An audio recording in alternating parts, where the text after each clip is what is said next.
This is the first of a regular series of chats by myself talking about some of the issues in local government for this week.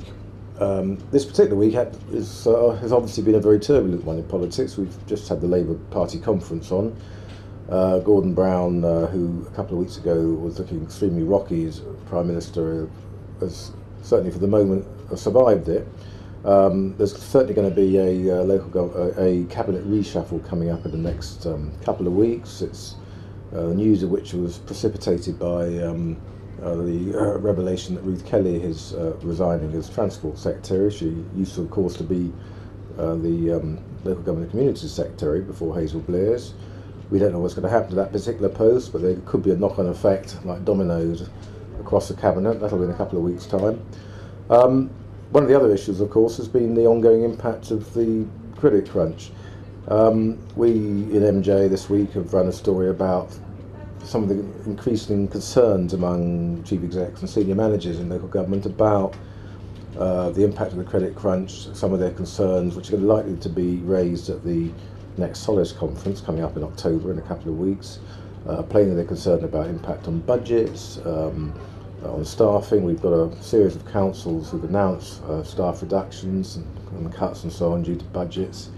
There's obviously concern about housing targets. We've got a story in MJ this week saying that these housing targets now could slip by about 9 years because of the impact of the credit crunch. Knock-on effect on regeneration is another concern. So plainly from the chief exec's point of view, it is becoming an increasing worry. I think also going back to the party conference, Darling did say that a sort of knee-jerk reaction of cutting public spending was not necessarily the right answer in the middle of what could be a global recession. And obviously one of the bigger concerns among public sector chief executives and managers is whether or not they're going to suddenly find huge cuts in budgets. The implication from Andrew Darling was that, Alistair Darling, was that actually that's not going to be happening, that they're going to be careful. Obviously budgets are going to be tight, but they're not going to end up with a knee-jerk reaction. The overall view on public finances is that at very worst in 18 months' time, i.e. at the next general election, Labour could find itself in the position it was when it inherited public finances in 1997, which, having said that, was also at the end of the recession. So I think there's a kind of mixture of good news and bad news on that one. But I think overall, just to sort of sum up, from chief exec's point of view, plainly there is mounting concern about the long-term implications of the credit crunch.